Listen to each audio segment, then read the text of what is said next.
This conference will now be recorded. Good morning and welcome to our meeting today. In accordance with NRS Chapter 241, the Commission may 1. Change the order of the agenda, 2. Combine 2 or more agenda items for consideration, 3. Remove an item from the agenda or delay discussion relating to an item on the agenda at any time, and 4. If the agenda is not complete, recess the meeting and continue on another specified date and time. The Commission may interrupt the open meeting and exclude the public for the purpose of having an attorney-client discussion to receive legal advice and to deliberate on the legal advice pursuant to NRS 241-015-4C. The Commission may break for lunch from 12 p.m. to 1:15 p.m. Persons are invited to submit written comments in writing and or attend and make comments on any agenda item at the Commissioner meeting. The public can comment on any agenda item by being acknowledged by the chair while the Commission considers that agenda item. All public comments may be limited to 3 minutes per person. I'll call this meeting to order. Just so you know, Commissioner Chop is on the phone with us. So, Alicia, would you lead us in the pledge this morning? I pledge allegiance to the flag of the United States of America and to the republic for which it stands, one nation, under God, indivisible, with liberty and justice for all. We'll have a moment of silence.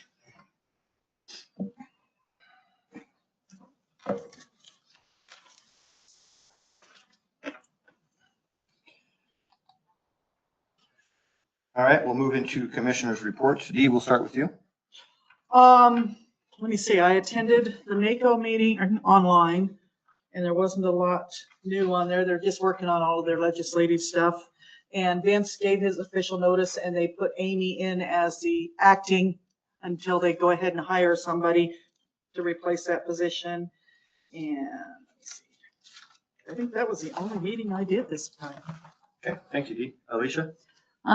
We had the hospital board meeting last night, so they're in the process of submitting application grants, multiples of them, for the Rural Health Transformation Program, which there's, I think it's like $1.8 million a year per county of the rural hospitals in Nevada. So yeah, these applications will focus on securing funding for updated medical equipment and expansion of essential healthcare services with the goal of improving access care and strengthening local service.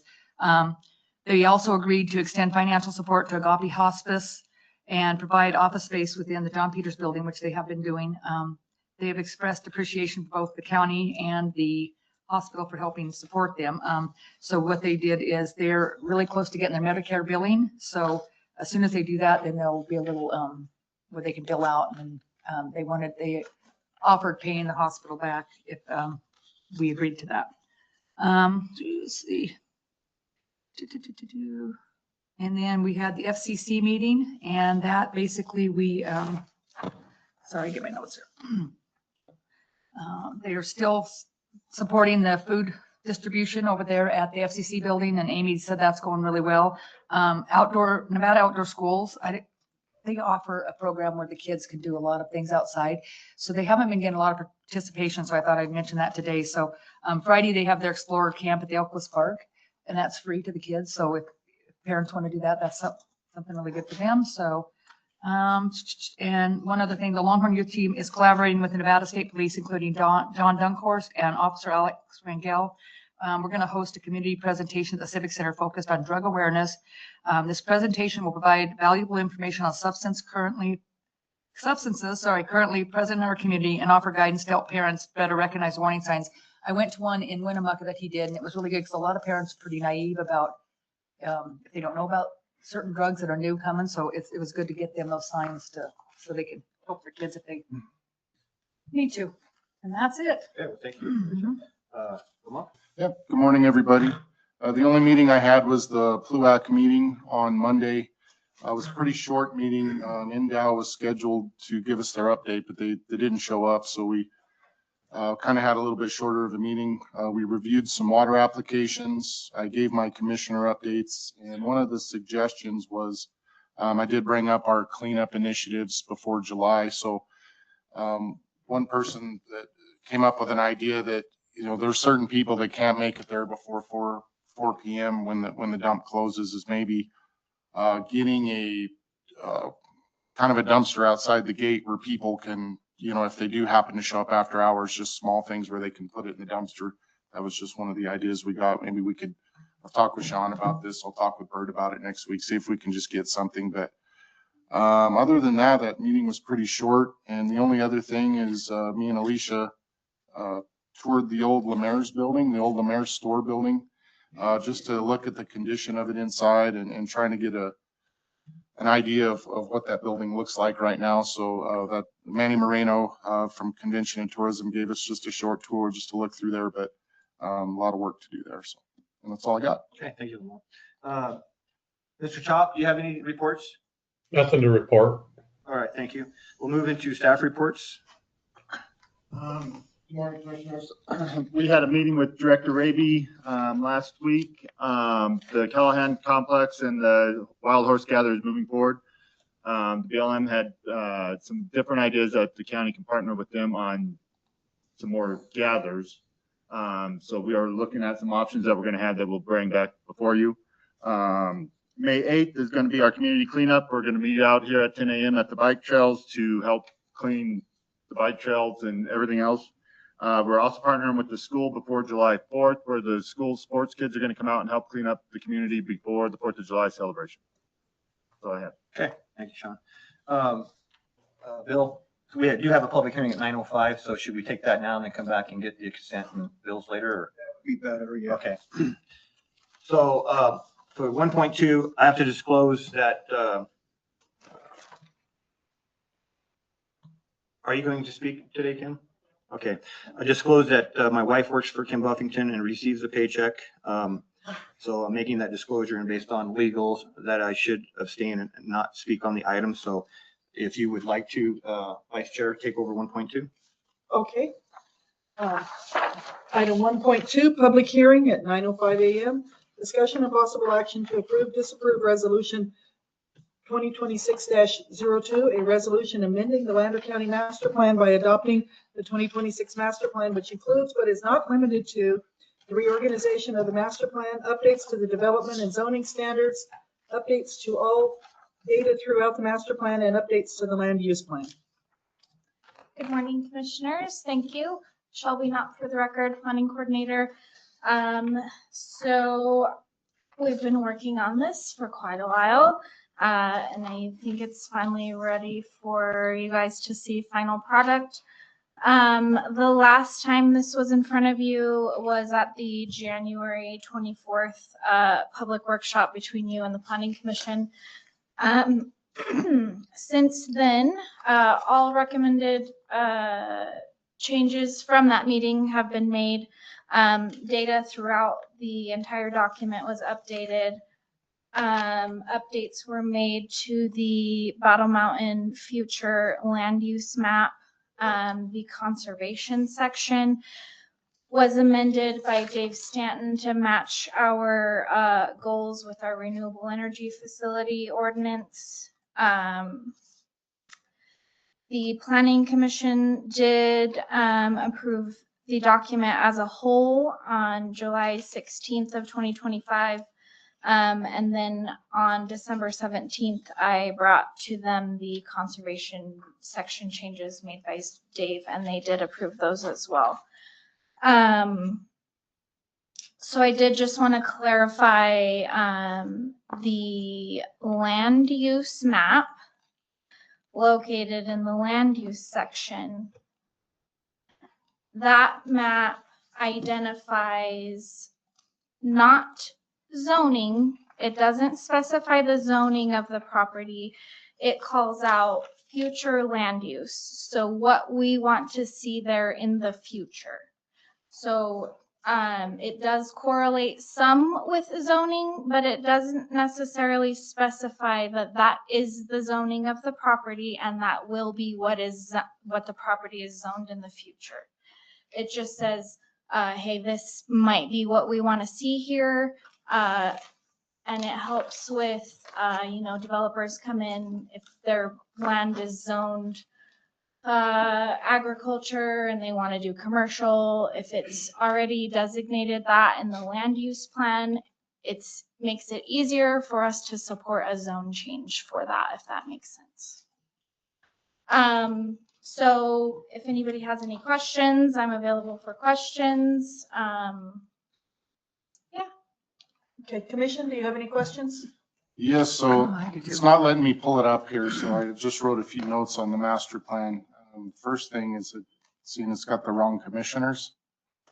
Okay, It's commissioners that aren't even here anymore, and I didn't know if that was the commissioners that were working on this master plan, but if you want to have the current commissioners, that needs to be okay. changed. Yep, I will update those. On page 65, I just wrote a quick note, and without being able to pull it up here, but I thought that was referring to our Lander County plan for federally administered lands on page 65. Was that the document? I think it should be on page 65. It's not letting me pull it up here, so. It takes a while for it to load. Mine finally It's a loaded. large document. So, they don't have regular page numbers, so I would need like a section. Is it in the land use section? That's just what Is is it in the in back, the the- page number, Conservation section? just whatever the PDF said, page 65, so. Okay.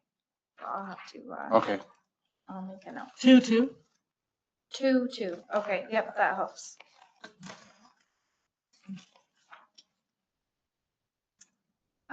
So conservation and natural resources, what exactly on that page? I thought there was something that, because we just finished that Lander County policy for the federally administered land, so I didn't know if that was what it was referring to, and if we need to put that wording in there.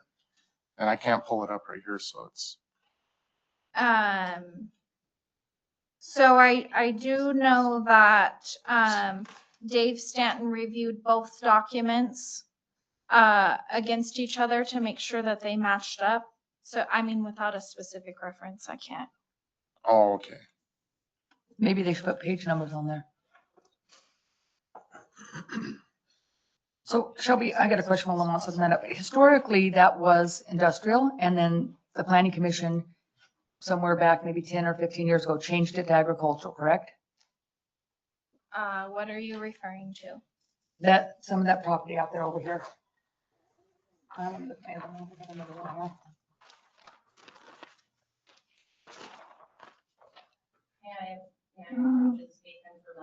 Yes. Yes. Yeah, absolutely. Identify yourself. Kimberly Buffington. I am a landowner that has property that I have a question on. There are parcels, this is on the land use map, where there is property west of Allen Road, south of Interstate 80, and southwest of the reservation, that in 2012, 2 parcels were changed from industrial to A3. I can speak to those because those are mine. In April of 2014, there were a number of parcels the commission approved also were industrial and took to A3. The goal was that that area was not prime for industrial, rather residential and agricultural use, which is what A3 zoning is. The document numbers you can reference that were recorded zone changes from the Lander County Commission for those zone changes from industrial to A3 as highest and best use, 263401 in February of 2012 and document 267344 April 2013. So at that time, the commission did feel that the long-term use of that property would be best served as A3. I would like to see the current land use plan reflect that intention. Alicia, did that answer your question? Yes. Thank you, Pam. For new Okay, plan. any other comments from the board? No, just if currently if it's A3, and that's what or, you know, our master plan is a living document, and I don't understand why it would be industrial for future use. That's not what it is now. I think it should be what it is right now. If it is A3, that's what it needs to be in the master plan. And there were motions by county commissions on both zone changes to take it from industrial to A3. So whether this is a leftover zoning that didn't get updated on the map to reflect current zoning, certainly as a living document could be brought forward at a later time, but to reflect current zoning and the intention of the prior commissions, it would and should be reflected as A3. And if it gets changed to industrial, we just update it as industrial. Then it would go through the process. Yep. Someone would come through and apply for that. And this has all been, in the assessor's office, it's all been documented. Yes, I verified with the assessor's office, current zoning for that entire area is A3. And the documents support that. All I got. Shelby? So I believe that it was identified as industrial in the previous master plan, which is why it is in this one. So if you guys would like to change that, you just need to let me know and I can get that map updated. But totally up to you. Should have it been updated already? I mean, I know you haven't been here all the time, but should have that been updated previously? I know it wasn't you, because I know there was, Probably, yeah. it was probably just a miscommunication. just got lost in the between shuffle, yeah. Planning coordinator, Yeah. consultant. Gotcha. It would be curious if all the zone changes since the last master plan adoption are reflected so that the continuity in the document is consistent. Do we need a motion for that? You can, if you know what the boundaries are. I haven't heard. Do we have exact boundaries? No, what you could do is, just direct me to make sure that the land use map matches all of our current zoning or the zone changes. And then I can bring it back. There's other changes that need to be made, so obviously it's not going to be able to be approved today. So I can go back and double check, make the changes and What bring it might back be again. simplest is just to prove it the way it is and direct staff to make those changes. Commission, if you just give us direction to change what you want changed, we can bring it back. That's what I was just thinking. Or when we finished, we would make a motion to do that. I think you have one more person. Okay. Next week, that was kind of- Right. To address the district attorney's question, there are specific boundaries within the 2 recorded documents that I reflected on the record. Okay. All right. Anybody else have comment?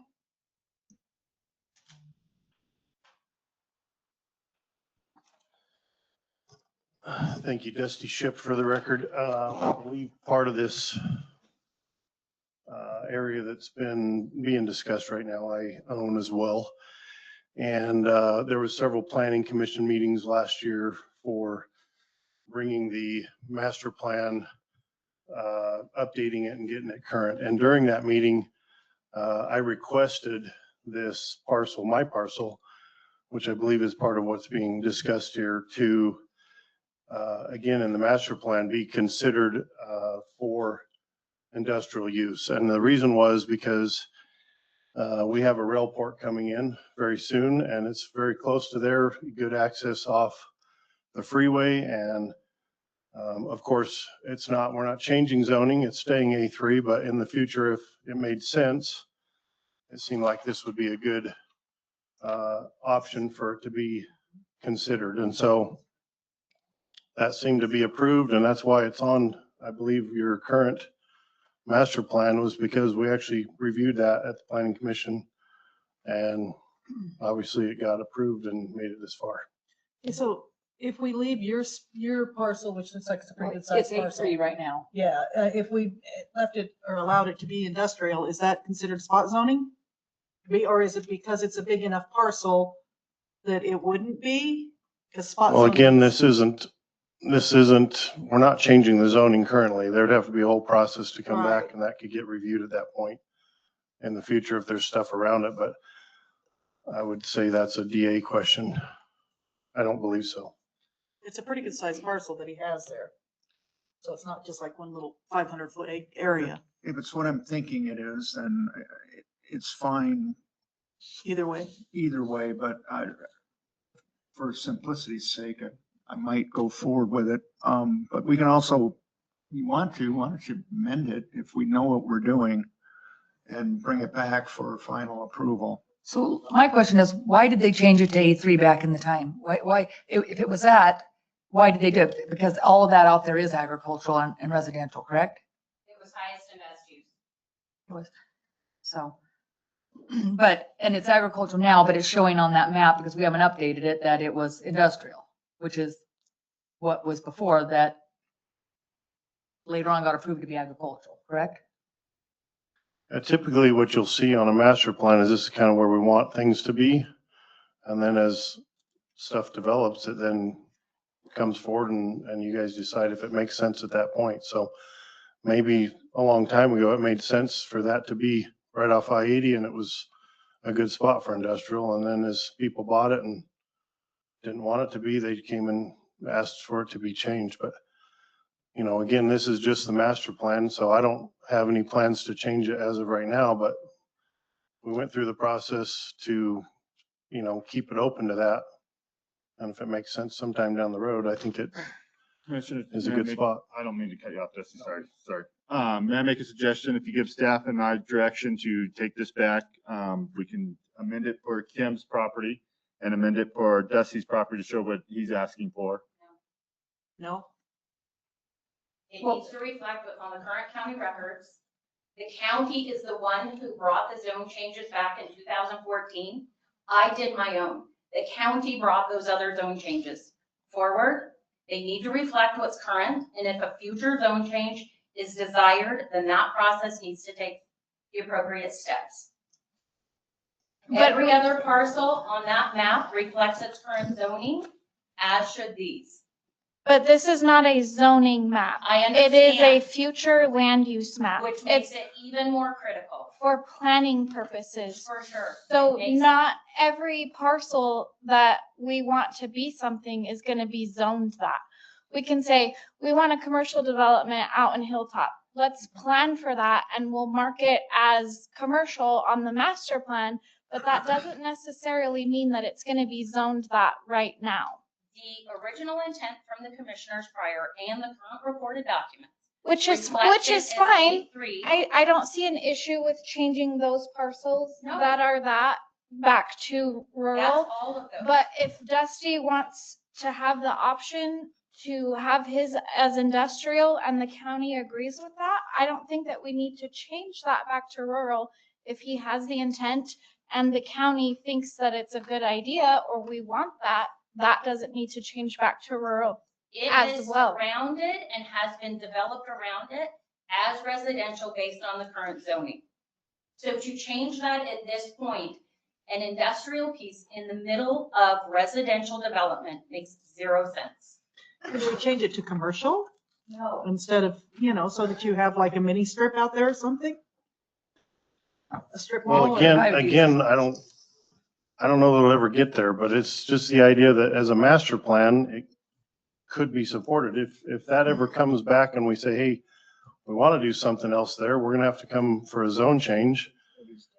And everybody can get around if that makes sense. We're not changing it today. This is just saying, hey, as the rail port comes in, maybe that's a good spot to look at something in the future, but Because you have two parcels already separated off of the square. And are those I don't know A3? if that's an old map or not. It's hard to say because they didn't update anything. I don't. It didn't get updated. We've It got, should have. I don't know, it's like 011. 480 acres, Yeah. sitting there.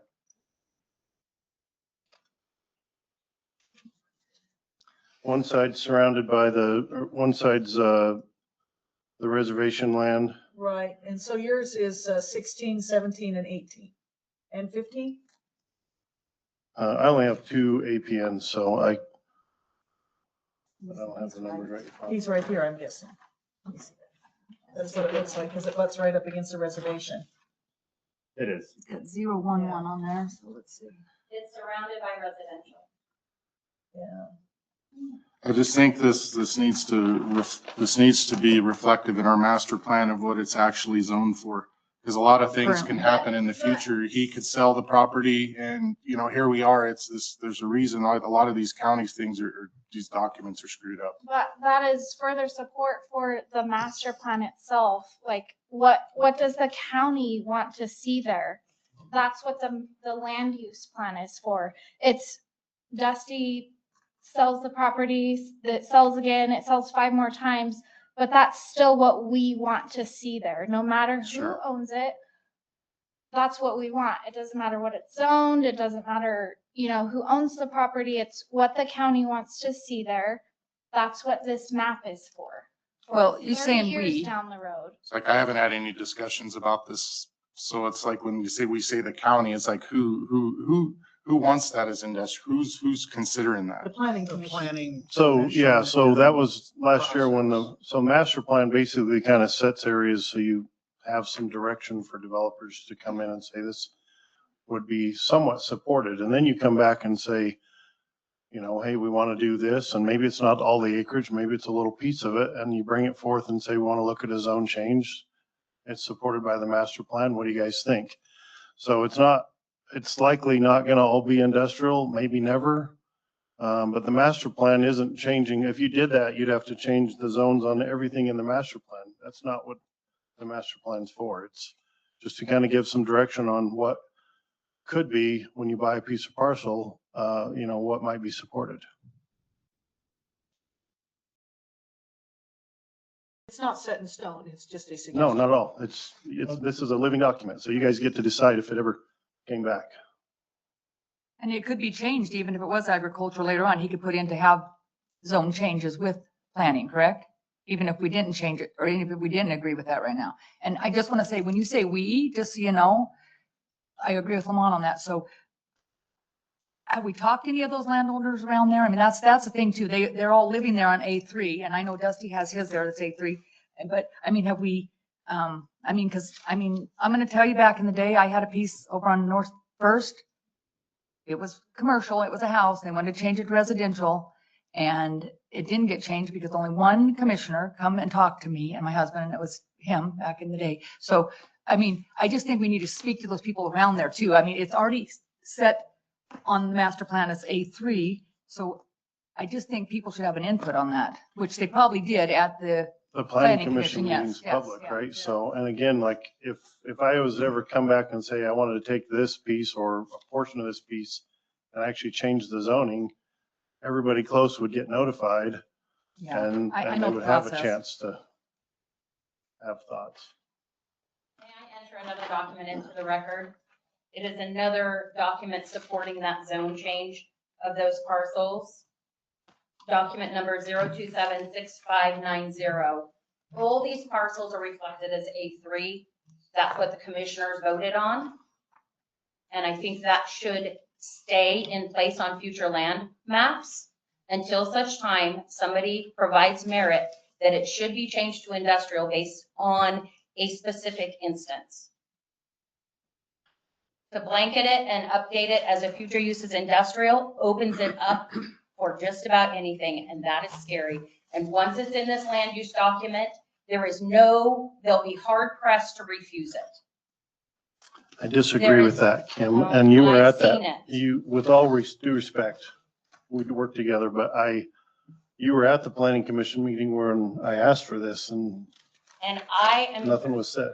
No, I would have reviewed it because I specifically own 2 parcels here. It is surrounded by residential. It makes 0 sense to go from a residential or an ag residential zoning and put an industrial potential right in the middle of it. It is absolutely absurd. Now, in the future, if there is a specific use, an individual business that wants to come in and come through the planning channels and ask for the zone change, bring it on. There is a process to handle that. But this document, future use, to be in line with what the commissioners previously, on multiple occasions, said is highest and best use, and has been developed as such as highest and best use, should remain that on the future land use plan.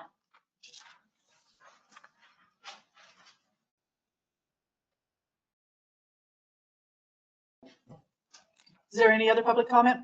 I'll just point out for the record that you can go either way on this, notwithstanding the emotion that was in that. You do have a choice. It is just a planning tool. Yeah, as a planning tool, it guides somewhat, so there is that.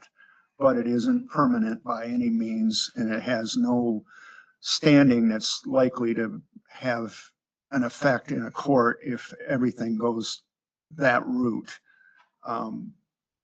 Also, you don't bind future county commissions, and they don't bind you. That is, past ones don't bind you. So make your own decision today on what you think is right based on everything you've heard. Well, technically, because we're already sending it back to staff, we don't have to make a decision on it. Correct. And Shelby can continue to work on it and staff can bring it back to us again. Is that correct? I would like the commission to make a stance whether the future land use plan, what that should look like when it's brought back. Kimberly Buffington, I would like the commission to give direction on what these parcels should be reflected when they come back. There are recorded documents and those need to be in line, and I would like the commission to make that decision today.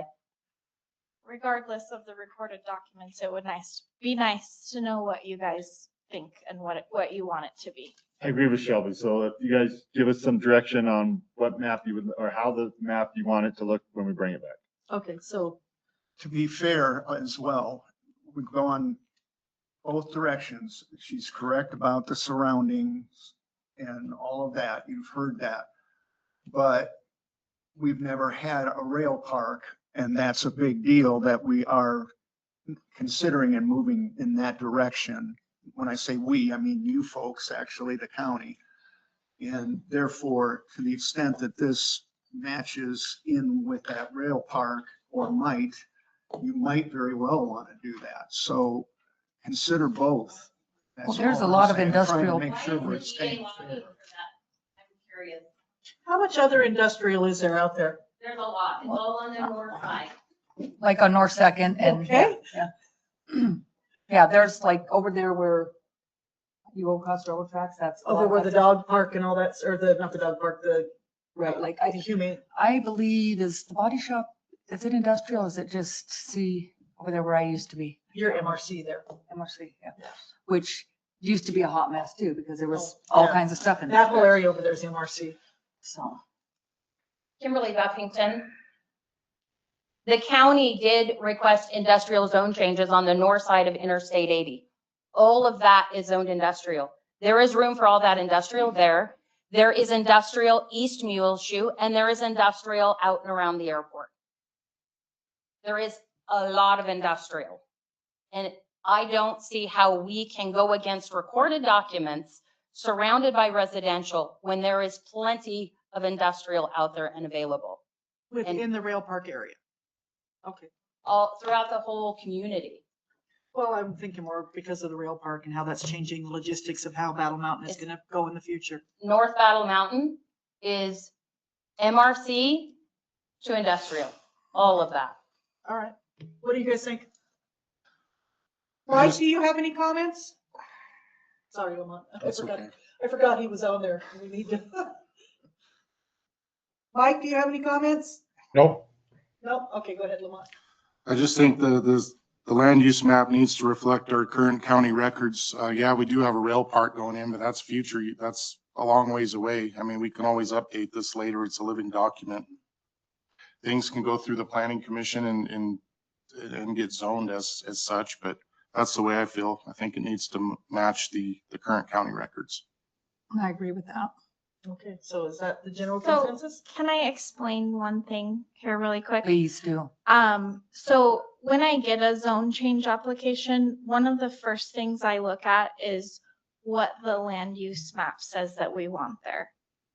So if I look at the land use map and it says commercial and they're asking for a residential zone, immediately my mind and the document goes, we should not approve this.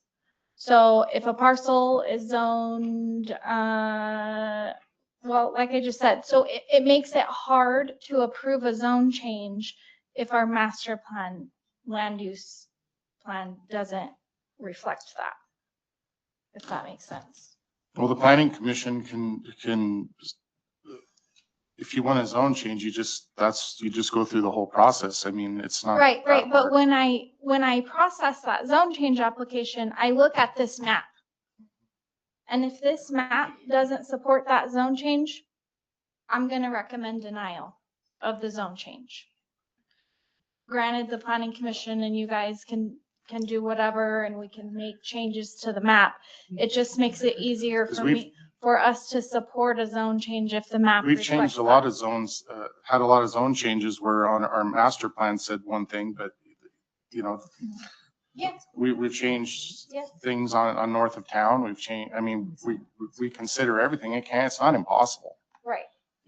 For that very reason, Kimberly Buffington, this map must be accurate. Because if they recommended approval, then that almost fast tracks it. It needs to go through the proper process if there needs to be a zone change, reflecting what is currently on the books.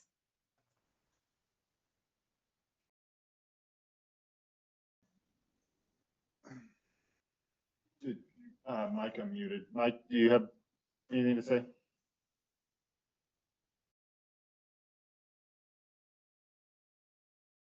Nope, okay. Okay. Any other comments? No, that's. What's the direction you want to? Okay, hold on, let me see if we have any more public comment. Okay, so leave it as A3? I mean, that's what the current county records are, is it's recorded as A3, correct? Mhm. I mean, So you would want it to change from industrial to rural. That is the land use designation that matches the A3 zoning. so when we say, we want it to be represented as industrial, who, is it the planning commission that wants it represented that way? That's what it was previously, and that's what the planning commission approved. Okay. Question, did the planning commission approve all the current changes in this document from A3 to rural already, or is that proposed?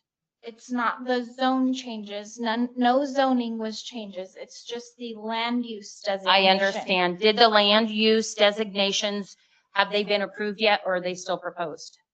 They've been approved. The planning commission has approved the document But as a whole. has the commissioners approved the land use new designations? That's what we're doing today. So we cannot call it rural unless that's been approved. Currently, it's A3, and it would be reflected in there as other A3. I would refrain from calling it anything so that it is in compliance with the document you end up approving. Everything is called out as rural. Nothing in there is A3. So in that, it shows rural. On this map, it is labeled as rural. Nothing is A3, A2, no zoning is included on this So map. rural It includes is all current A3. land use designations. So- The rural land use designation includes A3 Perfect. zoning. Okay. Okay, any other comments? I think we got some direction, Yes. and We'll we just- will bring a map back at the next meeting and then go from there. Are there any other comments on any other part of the document? Yeah, outside this, is there Are anything you else? talking about through the whole master The plan? whole, Yes. the document as a whole? Yes. Okay. Okay. Okay. So on section 2-8, and this will be under minerals and mining really quick.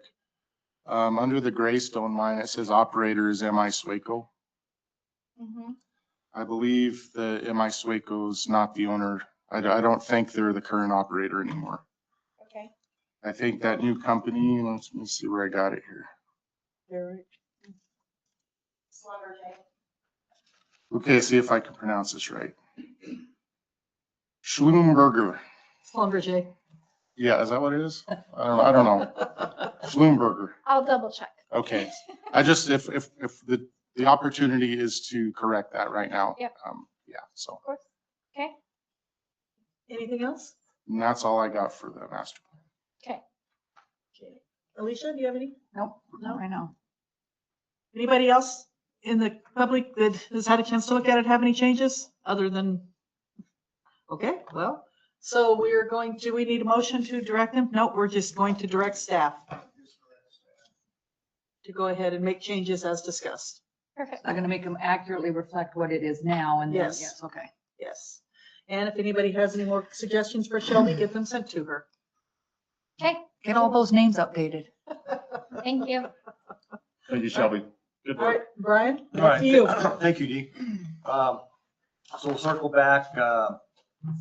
We'll go into public comment for non-agendized items. Is there any public comment for non-agenda? Morning, Michelle. My name is Michelle Young. I am the current LEFC chairperson. I just wanted to advise the commission that LEFC has applied for the 2026-2027 Opti grant. The application was due on March 20th. It was submitted on March 20th, and we're just waiting for approval and award of that grant. Do not expect that until June-ish. And at that time, obviously, I have to bring it to you to approve it because you guys have to sign it for that. So Michelle, I didn't catch the name of the grant. the Opti grant, Opti? yeah, it's put out by the State Emergency Response Commission for Operations Planning, Training, and Equipment Grant. Can I ask her a question on something that's not? Absolutely. Okay. How long has it been since the trailers in Austin have been updated? The disaster rehab trailer and the hazmat trailer, Uh-huh. Little less than a year. Okay.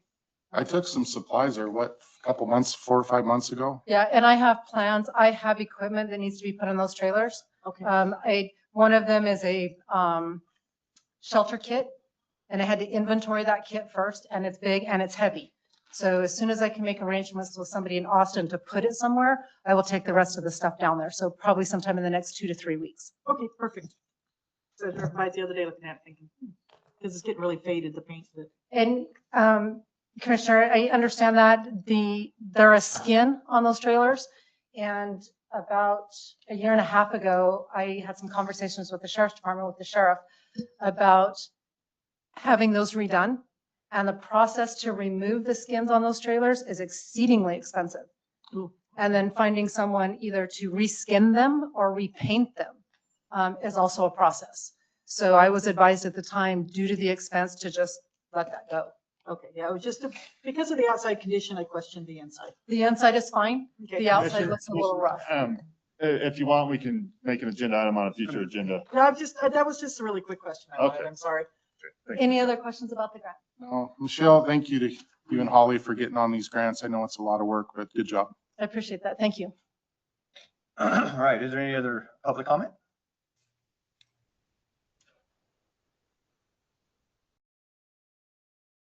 Good morning. Holly Priest with the Chamber for the record. I just wanted to share with each of the commissioners the new Nevada magazine that came out, Battle Mountain and the World Human Powered Speed Challenge Racers have an 8-page spread on page 83. So I want to give each one of you a copy. It's pretty cool. It's all about Battle Mountain. It's a really good article. Thank you, ma'am. Thank you. Thank you.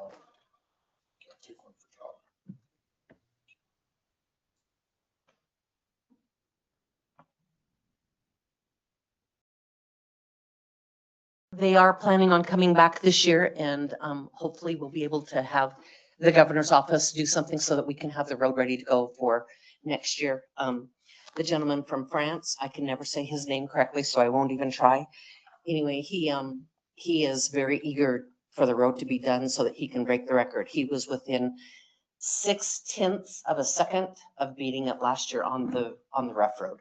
So when you think they're going almost 90 miles an hour, it's pretty amazing. Thank you, Holly. Is there any further public comment on non-agenda items? Okay, we'll move into our consent agenda. All matters listed under the consent agenda are considered routine and may be acted upon by the Board of County Commissioners with one action, without extensive discussion. Any member of the board or any citizen may request that an item be taken from the consent agenda, discussed and acted upon separately during this meeting. Consent agenda material are available at the Lander County Clerk's office for viewing, and copies are available for a nominal charge. We have 1, approval of April 9th, 2026 agenda notice. 2, approval of February 26th, 2026 meeting minutes. 3, approval of March 12th, 2026 meeting minutes. 4, approval of March 25th, 2026 budget workshop meeting minutes. 5, approval of March 26th, 2026 meeting minutes. And 6, approval of payroll change request. So it looks like we'll just need a motion for number 1. I'll make a motion to approve number 1, approval of April 9th, 2026 agenda notice. I'll second. Okay, we have a motion and a second. All in favor, say aye. Aye. Okay, moving it on. 1.1 for discussion of possible action to disapprove payment of bills. There are some checks we need to pull. We'll need to pull check number 229292. This one is for dehelming. We'll need to pull check number APA 003074. This one's for Alicia. And then we'll need to pull a check for myself, which is APA 003104. If there's no questions, we'll hear a motion on the remainder of the bills. Make a motion to approve the remainder of the bills. I'll second. Okay, we have a motion and a second. All in favor, say aye. Aye. Aye. I'll make a motion that we approve check number 229292. I'll second. And we have a motion and a second. All in favor, say aye. Aye. I abstain as it's made out to me. Okay, and I'll make a motion, we approve check number APA 003074. And I'll abstain. I second. Okay, we I'll have a motion and a abstain. second. All in favor, say I aye. need to disclose that my relation to Alicia, Okay. but I'm still going to vote. Okay, Yeah, thank and you I'm for going to that. abstain because that's my company. Okay, so we have a motion and a second. All in favor, say aye. Aye. And let the record reflect that Alicia did abstain. And then we have one more Yep. check. And I'll make a motion that we approve APA 003104. I'll second. Okay, we have a motion and a second. All in favor, say aye. Aye. Okay. And I abstain. That check is made to Point S, in which I have a financial relationship. All right, so we're going to jump up to 2.1 real quick and knock that one out. And then we'll circle back. So 2.1 is under finance for discussion of possible action to approve, disapprove the Lander County tentative budgets for fiscal year 2026, 2027, and the submission to the Department of Taxation. Morning. Good morning, Commissioner Lake and Sullivan. For the record, these are just the tentative. We have to submit them to Department of Taxation by April 15th. And we will have a couple items come back for you guys to finalize before the final. So we have, just to make sure that the board is clear, we have 2 more meetings before we have to approve the final submission, correct? Yes. 2 more meetings, okay. All right, does the commission have anything on this item? No. No. Public Is have- this, is this stuff with the discussions we had during the tentative budget in regards to the court? Yes, everything that you guys approved at budget workshop is reflected in these documents. So the prior year's budget for the court. Yes. Are you talking about Argenta Justice Court? Yeah. Okay, yes. Does that answer your question, Mike? Yes. Okay. Are there any other questions? Okay, No. I'll hear a motion. Make a motion to approve 2.1, the Lander County tentative budgets for fiscal year 2026, 2027, and the submission to the Department of Taxation. I'll second. Okay, so we have a motion and a second. All in favor, say aye. Aye. Aye. All right. Thank you, Lakin. Moving on, 1.3, we'll recess the board of the Lander County Commissioner and convene the meeting of the Lander County Health Board composed of the Lander County Board of Commissioners, Sheriff Ron Unger, and Dr. Troy Ross.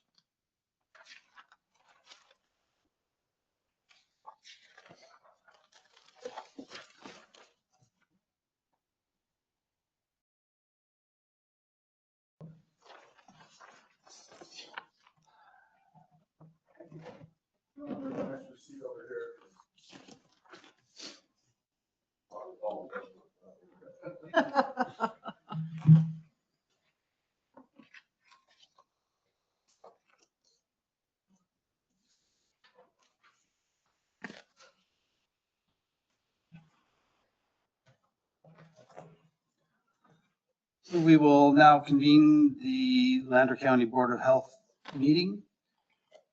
And there are four items for discussion today.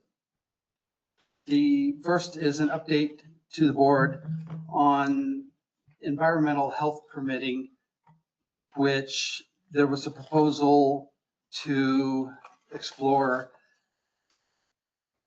a collaborative effort with the new Central Nevada Health District to provide the environmental health permits for our county. Current state is that all business environmental health permits are done through the state, and we were looking to accomplish an improved situation that would decentralize that permitting with this collaboration with the Central Nevada Health District. I did have meetings with their leadership, their executives, and they are a relatively new health district, still in the formative stages. They initially expressed interest in being able to support us, but in the end, their final determination was they did not have the staffing available to cover the needs for Lander County. So that's something that is a potential in the future. I expect to give them some time to solidify their own programs and be comfortable with their own staffing and ability to expand, and then we'll revisit that proposal to have an interlocal agreement with them. Is there any input from the board? Any questions or comments from the public?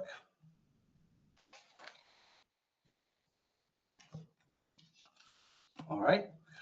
Going to item 2, I'd like to give an update on our ongoing community vitamin D program. To date, we've had about 170 people from the community tested, and this is a program where we offer free testing of vitamin D status to individuals, and when there's a deficiency identified, to offer them supplementation to get their levels up. The intent of this program is to improve overall health because of the known benefits of optimizing vitamin D levels in an individual. So to date, we've had about 170 people tested, and 2/3 of those who have been tested are insufficient or deficient in their vitamin D levels. And with that accrue all sorts of chronic health issues. And so we're still looking to follow up on getting these individuals treated, offered vitamin D supplement, and then retested to see what kind of benefits they're getting in that vitamin D level, and then also survey them to see if they're experiencing any improvements in their health. To date, we have not had good uptake on people coming back in to get retested, so I don't have any outcome data to present. But I think it is very telling that in this community who we have tested, 2/3 are going to benefit from putting attention to improving their vitamin D status, with keeping the focus that ultimately is an improvement in their overall health. Dr. Ross, let me ask you this. Are there other ways that a person can work on improving their vitamin D levels if they choose not to supplement it, or just don't want to make the time to come in and be tested to get the supplement? Are there other things that they could be doing that we could maybe make a matter of the record? Mm-hmm. Absolutely. Ultimately, our human design is to be out in the sun with as much skin exposed and making our own vitamin D. It's a really odd situation where we have this supplement that we're offering, and recognition of the fact that it is so important, vitamin D, but it shouldn't have to be that way. We should be able to make our own vitamin D sufficiently to maintain optimal health. It's just sort of a curse of modern lifestyle. And other considerations, there are concerns for developing skin cancer to where people stay covered or use sunscreen, and then they just don't get out and have enough of that exposure to UV radiation on their skin to make their own. So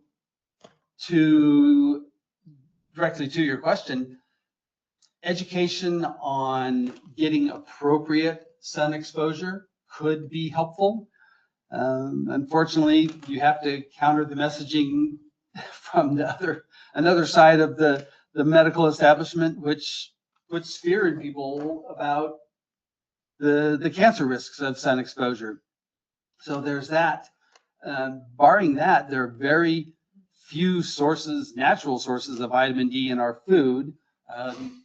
Cold water fish have some, mushrooms, probably the highest natural level in food sources. And then, of course, milk products are fortified with vitamin D. So education, trying to help people to optimize their own vitamin D production.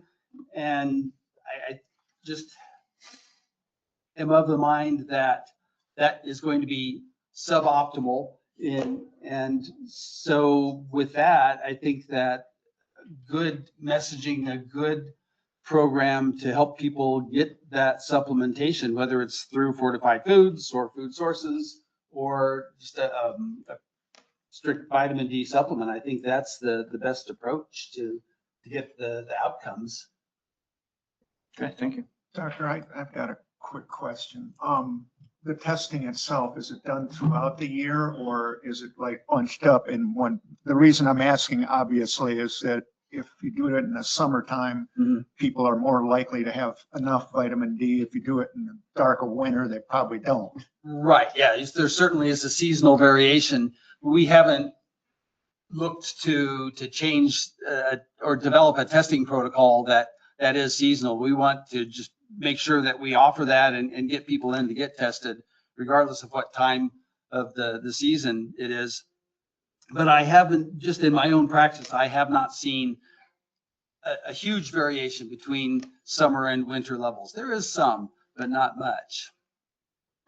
Doctor, what's the process for the testing of your vitamin D levels? Yeah, so we have a finger prick test kit where you just do a simple finger prick, you put a blood spot on a card, and then that gets processed through an approved lab with the results sent back to Lander County Health and to the individual. Okay, thank you. Yes, please. Lori Sparks for the record. I just think that it might be a good idea to use the county newsletter to maybe get the information out on vitamin D, but maybe ask a call for those people that have already done the testing to come back and retest so that you get that information. Thank you. Yeah, that is a very good idea. Call back. Mike Harris for the record. I don't remember when we launched this, were people traveling to the county facility to do that? Because we have public events like the health fairs where we might be able to get a mass amount of people at once and then you get a little bit more bang for your buck, just consideration. Yes, thank you. Yeah, and Brandy has gone out to the health fair and other venues to offer that.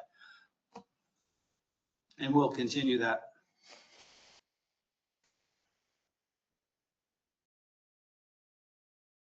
Any other comments? Thank you. On to item 3. On March 6th, the State Board of Health had its quarterly meeting. One of the agenda items was to approve the updated ACIP recommendations for routine vaccinations for children. Just the way that this process works from the federal body making recommendations, and that ACIP organization is only in the role of making recommendations. Those get formalized by each state to be either approved or amended. The NRS has this set so that the Board of Health will take every update from the ACIP and just automatically incorporate it into the Board of Health policies, unless there is a call to consider any kind of limitations or changes to that. For this meeting, looking at the January 5th ACIP update, which from my perspective was a vast improvement over what we've had in the past. It reduced the number of mandatory vaccinations, gave parents more explicit choice and control over which vaccinations their children received. So this, in my mind, was a very positive move. And I was at the Board of Health meeting to speak in support of this, but unfortunately, the state health officer and 3 district health officers put forward a denial of the state board to approve that recommendation. And again, by Nevada state law, the health officer at the state and district have the ability to compel the Board of Health to act otherwise than what they would normally do. And so I spoke in support of that ACIP recommendation. The board in the end voted against that. So that leaves us essentially in our current situation where there are more mandated vaccinations for children and less parental involvement in that decision making. So I just wanted to make our public aware of that. Any comments from board members? Any comments from the public?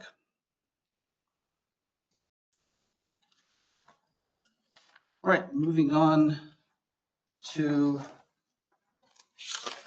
the next item.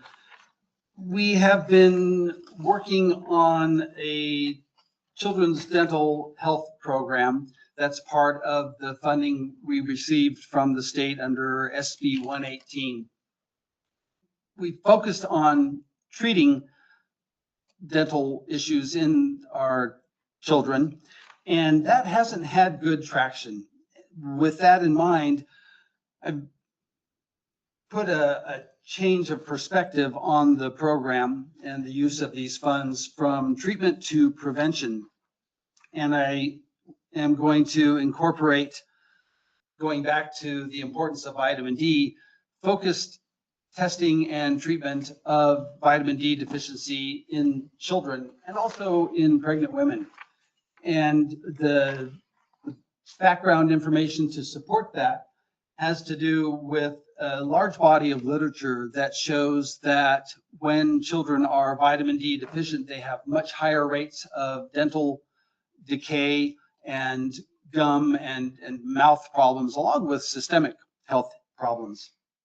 And I think even more compelling for pregnant women who are vitamin D deficient, their children are much more prone to problems with mineralization of their teeth and the development of the teeth and jaw. And something so simple as identifying those women who would benefit from vitamin D supplementation can then go on to benefit that child with upwards of 40% reduction in dental problems as that child grows. So we're going to be looking at a very targeted program of, again, offering vitamin D testing, which we can do in the health clinic. We can also offer that through the hospital clinic, through the school. We could leave test kits at the pharmacy in town or other places where we could get some good visibility and some marketing. And then when we do identify those children or pregnant women who are deficient, we will have the supplies to give them that vitamin D supplementation. So all of that will be covered under that SB 118 funding. Then the challenging part again is going to be measuring effect. Obviously, we'll know who we identify that is low in that vitamin D level, getting that follow-up and making sure that after being tested that they are treated and retested, and then following over time how that impacts their dental health. That's the piece that still needs to be fleshed out in our program. But we do have the capacity to offer the testing and then immediately offer that the supplementation to help get their levels up. Dr. Ross, I do agree. I think vitamin D is a very, if you do your research on it, is a very important element in dental. And my only concern is we go into our schools and we start supporting these health initiatives, health programs. My only concern is that there could be loss of transparency, loss of full disclosure when the school is administering something, right? Through permission notes or whatever. That's my concern. I feel that the health of a child should be between that child, the parents, and the practitioner. And I don't think, this is me personally speaking, that it's meant for in our public educational system. Just for that reason, that it can allow for things that could be considered of sensitive nature to where there might not be full disclosure. It might be represented wrong. Those are my concerns. Yes, I appreciate that, and very good points. And with that in mind, we wouldn't have to offer this through the school, but maybe something that would address that concern is to have an informational sheet on the program and the test card, the little test kit that gets sent home with the child to the parents, or the parents can request it if they're interested. And then the school just becomes the place where we get some visibility on the program, but they don't have to be directly involved. And then also the results would only be going to community health and then to the individual parent. So let me ask you that question. So if we use it as a promotional platform, is basically what I'm hearing, right? To get it known, is those flyers, those things, would they be presented to the Board of Health to where we could, or there's some oversight on what is being communicated to the parents, to the child, to make sure that it matches up with what the Board of Health's intent is?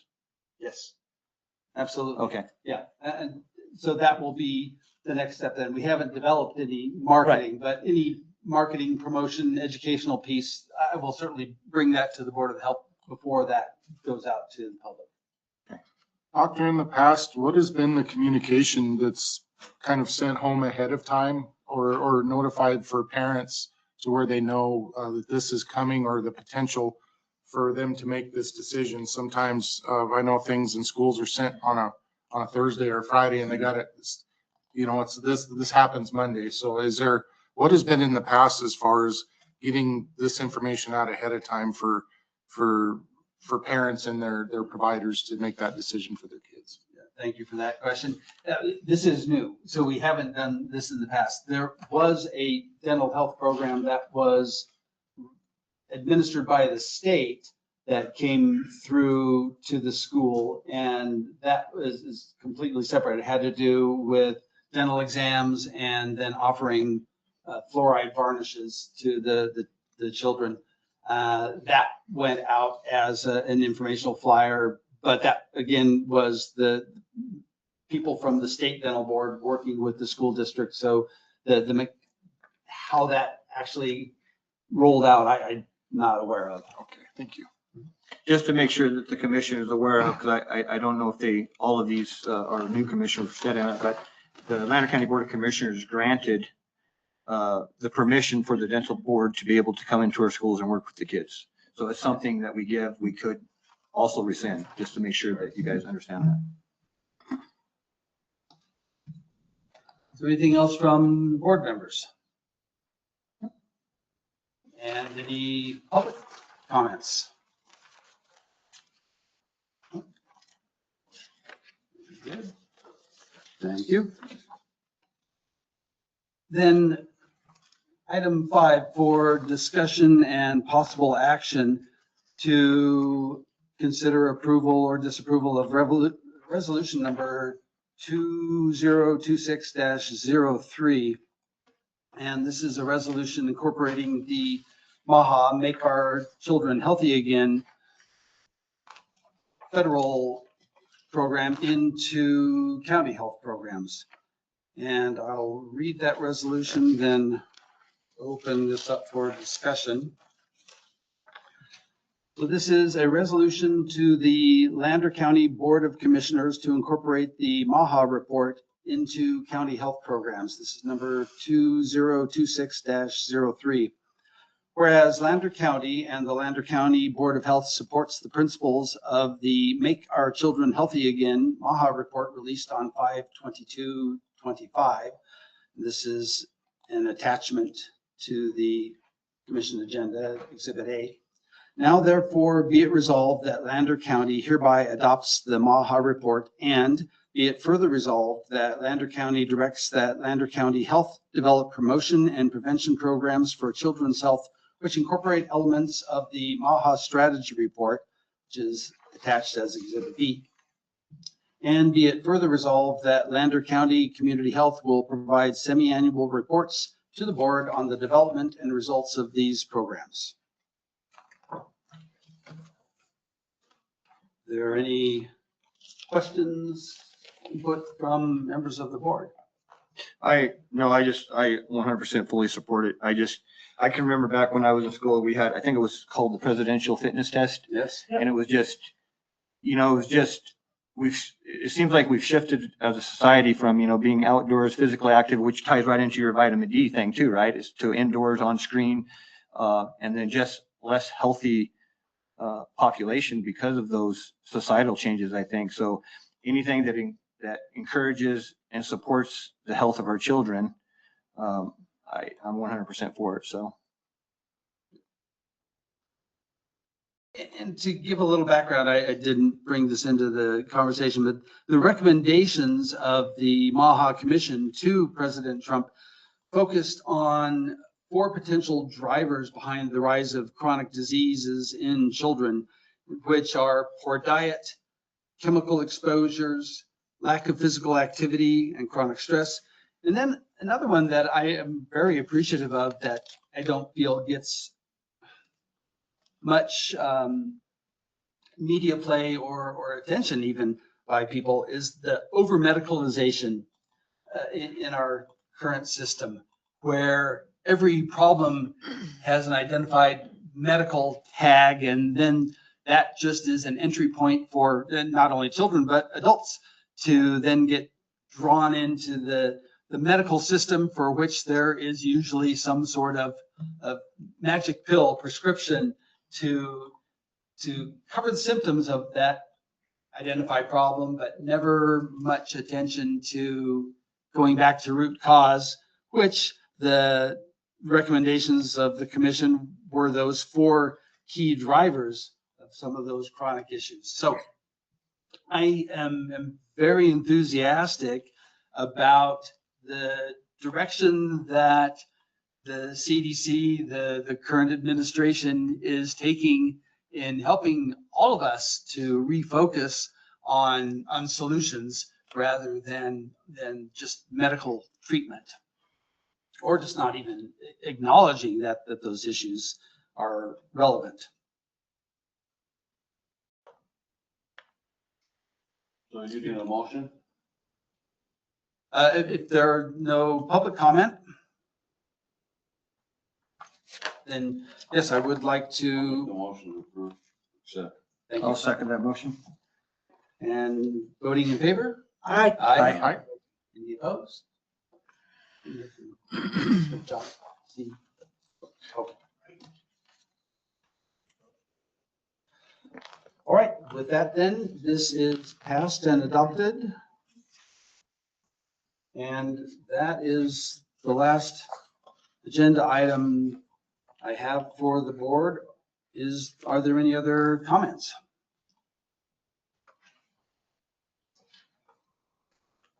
All right. Thank you all for your attention. We will adjourn this Board of Health meeting. Thank you. Okay, thank you, Dr. Ross.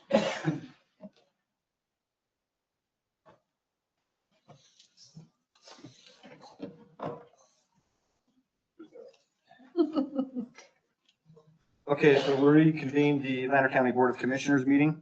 I'm going to pull one other item out of the mix here and then we'll circle back. We're going to open up 1.9 for discussion of possible action to disapprove the memorandum between Lander County and Nevada Gold Mines LLC for the water resources monitoring, management, and mitigation plan for the Roberts 3M project. Good morning, ladies. Good morning, Commissioners. I'm Pam Harrington, for the record, Natural Resource Officer, and I have my cohort on this piece of work. Go ahead. Tamara Baker, Permitting Manager for Nevada Gold Mines. Thanks for having us. We can probably make this pretty fast because I'll entertain any questions you might have about it. But Tamara and I have been working on this monitoring, management, and mitigation plan for over a year with our respective attorneys. We had Debbie Leonard as an attorney that we hired for this project. And so we had a stable of people working with us too. And we went back and forth on a lot of the pieces of the project. But just to give you a really high level overview, it is what it says, monitoring, management, and mitigation plan, because we're not sure where things will go into the future. We have models to say what groundwater does, but luckily NGM has probably one of the largest monitoring arrays in the Cortez areas any mine could ever have. There's lots and lots of monitoring wells, but guess what? This plan has added quite a few more that are more specific to the Robertson project, which is now part of the family for the Cortez area. So we have specific monitoring wells, and we even got a new USGS gauge put on Indian Creek so that we have continuous monitoring instead of once a month, different consultants checking out that stream. So we're pretty happy with it. I think it's come together well. We have a new Sentinel well too that's put in there so that we can monitor that as a gauge along with the USGS gauge to see if there's impacts to that stream. So yeah, I guess I should open it for questions, but let you know that it's been well vetted between attorneys and all of us people working on it. So if you saw anything you have a question on, love to hear it. Otherwise, we're hoping that you could approve this and then our county manager could sign the documents and then we can get those recorded. Just one question. I was reading an article, I think it was the Oak County Press, where they talked about it's the warmest winter we've had on record and the least amount of snowfall. It's like, I think they said there's 0% in the Rubies. So how does that condition affect what we might see here? Because it's less water, right? Less water soaking into the ground, running down the stream. I mean, do you guys forecast those into your hydrology studies? Something like that? Yep. Yes, we do. So when there is some change to the stream, which is unexpected, there's a causal analysis done, and it does look at the weather patterns over the previous years and the documentation of what we've monitored, and then they put that together to determine what has caused this change to Indian Creek. And that's one of the good things about this plan is that we'll meet with Pam and her team on an annual basis to talk about those changes that we're seeing and why we might be seeing them and whether they're related to dewatering or Mother Nature. Tamara, I'm looking on page 14 of this document. It's the mitigation for Indian Creek as described in the 2023 CMP. So the question I have, and I like to hear that there's a continuous monitor on that. That's fantastic. The The question I have regarding if the flow goes less than 20 GPM for 2 years, that's when the trigger happens after 2 years. One thing I'd like to see is maybe not something that's on an official document, but I'd like to see like a soft trigger that happens before that. And I'm sure with the continuous monitoring, you'll see that problem way beforehand, but I'd like to see something, some kind of soft trigger that happens before the 2 years. And I'm sure there will be, but I like some kind of soft trigger, and because you got it here, the hard trigger where it says if there's a flow reduction that's less than 20 GPM for 2 years, then that's when we take action, right? I'd like to see something ahead of that. That's see what you think. I don't know. Maybe I didn't understand, maybe because I just think after 2 years, if it's been 20 GPM or less, that's quite a long time to go with less than 20 gallons. Yeah. So there's a couple of things to that. There's a contingency mitigation plan that has gone through court cases and review and approval through the Bureau of Land Management and the Division of Water Resources. And so that has that stipulation that it takes 2 years before we can confirm that that's an actual impact. So we have to stay consistent with that so that we don't have different things going on with different groups.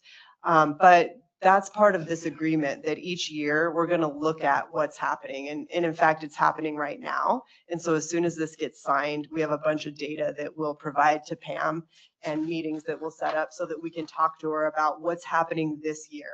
So you will be informed on a yearly basis, sort of as a mini trigger of what's going on and what that causal analysis is saying. Yeah, I'd just like to see if the flow goes down, we'll say to 2 or 3 gallons a minute for several months at a time. I would like to see something happening right then and not have to wait another year and a half. Yeah, so we're not committing to put water back into Indian Creek unless it's because of us, because we can't mitigate for Mother Nature per se. But we can definitely study it and keep you all apprised of what we're seeing and what's going on. But we can't make the commitment to put water back in Indian Creek if it's not from us. It's not from dewatering. We can maybe negotiate things on that yearly meeting if there's concerns, and maybe there's other things that we can do, like improve the riparian habitat along the creek or something like that that can maybe make the water stay longer in Indian Creek. But if it's not directly from our dewatering, we didn't agree. We couldn't make that commitment just because we don't know the climate change that's going to happen in the future. Sure. All right, thank you. So you made the statement that you'd have to make the determination, was it weather related, was it mine caused? So the agency or the person that we use for that information, is it a non-biased agency that we use, or is it an NG department that determines those numbers?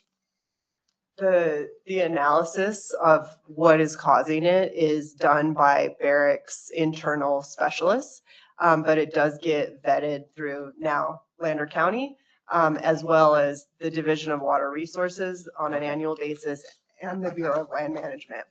So basically this agreement says everybody's got to buy off on that before that's the final determination. Okay, thank you. Yeah, thank you, commissioners. And that was something that we negotiated to make sure that we're all kind of involved in that. And thank you, Tamara. We had to come together on some of this. And what you asked about how do we know what's happening with the weather? They do have, and it's right before reporting on page 11. The climate engine is a model that they use, and it's not just Barrick. It's a big thing that a lot of people are using from DRI, University of Idaho, and all, to try and determine what the effects are from drought on the streams. But like Tamara mentioned, it's happening now, and we had 2 good winters. Yeah, not this past one, obviously, but the others were good. So we're having to look through it. But because they have this monitoring array of all of these groundwater wells, they can watch and see how much these downward trends might be affecting the creek. And I say they, but us too, because we'll work together to look at this. Because what Commissioner Edgar asked, can we get like a sign before 2 years? And they do. They look at this past year, this last fall. It was a semi-trigger, however you want to put it. That maybe it'll be bumped back up and it won't be the case this coming fall. But if it is, then we really have to go through the causal analysis. Causal analysis isn't until it's 2 years, but we're on point right now because of last year. But thanks for those questions. You guys really went through it. I appreciate it because there was a lot of work put into this. Any more? Okay. Is there any comment from the public or questions? All right. Commissioner Thank you. Sparks, can I just also say how much we appreciated working with the team and all of the time and money that went into, getting us to this place. I know you guys Same had here. to hire some people, and we really appreciated being able to come to an agreement on this, and we think that it's going to help everybody in the long run. So appreciate everybody's hard work. Well, thank you for that acknowledgement. So if there's no further, I'll hear a motion on 1.9. Make a motion on 1.9 to approve the memorandum between Lander County and Nevada Gold Mines LLC for water resources monitoring, management and mitigation plan for the Robertson 3M project. I'll second. Okay, we have a motion and a second. All in favor, say aye. Aye. All right. Thank you, ladies. Thank you. Thank you. Thank you, Pam. Thank you, Pam. All right, circling back. 1.4, we'll recess the Board of Lander County Commissioners and convene the meeting of the Lander County Liquor Board composed of the Lander County Board of Commissioners and Sheriff Frauenberger. And we have one item. It is for discussion and possible action to issue an order to show cause pursuant to LC Ordinance 5.08.220 to the liquor license holder, the International Hotel LLC, to show cause why their liquor license should not be revoked as a result of failing to maintain an active Lander County business license. Ron, it's all yours. Well, I think a lot of this is, I know we requested this, when you're talking liquor license. In your ordinance, you have to have a business license before you can have a liquor license. So with that said, turn it over to the district attorney. Okay. Billy, have anything you'd like to say on it? Other than the obvious? No, the sheriff summarized what the law is and that it is in our ordinance. And this has been an ongoing problem. So. Okay. Does the Board of Commissioners have any questions on this item? No, I just have to say that this has been, like they said, it's been an ongoing problem. And Vic, I'm going to go on the record and say this. Vic goes on and he removes the notice from the state fire marshal as needed and puts it back up as needed and opens and closes and does whatever he feels like doing there. And I bet it wasn't 2 hours after the state fire marshal left that they had their doors open up and were selling again. So even though we pull his liquor license and we pull his county business license, he ran for 2 years without it before. What's going to stop him from doing it now? Okay. There would have to be enforcement, right? Yeah, it's an ongoing problem and he just thumbs his nose and goes right on ahead and does what he wants to do. Okay. So that's what's in front of us today is whether we basically revoke his license or not. But based on what I'm hearing is I don't see just cause why anybody should have a liquor license if they don't have a legitimate Lander County business license to sell it. So Yeah, I don't think anybody should be doing business if they don't have a Lander County business license. No, And there's- or sales there's- tax permit. Their state license is still current, but that's because it comes up in September. I looked it up. okay. So Does the Board of Commissioners have any further discussion on it? Does the public have any input on this item? All right, I'll hear a motion. I motion that we pull the liquor license for the International Hotel LLC. I'll second. Okay, we have a motion and a second. All in favor, say aye. Aye. What?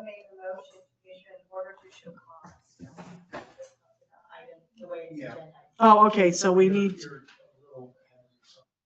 Okay, so go ahead and if you'd like to rephrase that motion. okay, I motion.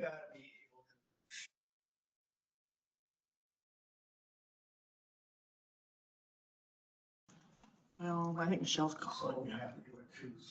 We have to do it twice. Okay, so I motion that we ask the International Hotel LLC to come before us and show cause as to why we shouldn't pull their liquor license. That'll work. Okay, we have a motion on the floor. Is there a second? A second. Second. Okay, we have a motion and a second. All in favor, say aye. Aye. Aye. All right, we're going to take a short 10-minute recess and then we'll continue on. This conference will now be recorded. All right, so we'll proceed with 1.5 for discussion and possible action to approve, disapprove the agreement, record of negotiation and fee proposal with Jubb Engineers for the Rehabilitate Runway 1-19 and N Connector Taxiways, Realign and Rehabilitate Taxiway B, bidding and construction project at the Austin Airport, and authorize the county manager to execute these forms.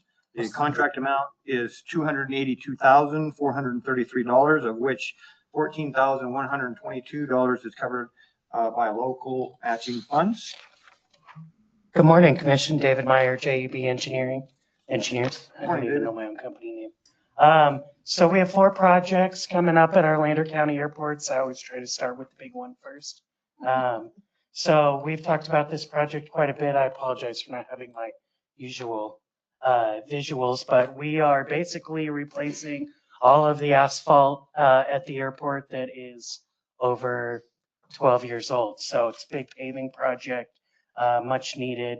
Our estimate for this project is sitting about $2.4 to $2.7 million, just to give you an idea of the scale of the project. So the 3 documents for I guess for the next 2 projects. The first is our standard agreement that has been reviewed by legal. The second is a record of negotiation. So this is provided by the sponsor to the FAA, just to say we've reviewed this fee proposal provided by our consultants, and we're in agreement that it's a fair price. For these projects over $100,000, the FAA requires the sponsor to engage a third-party consulting firm through what they call an independent fee estimate. So they're given the same scope, they're given a blank worksheet, and they're told to go to town. So that IFE was provided by Century West out of Bend, Oregon. They've done the IFEs for the county for years, and that's included in your backup as well for your reference. Okay, thank you, David. Does the commission have any questions on this item?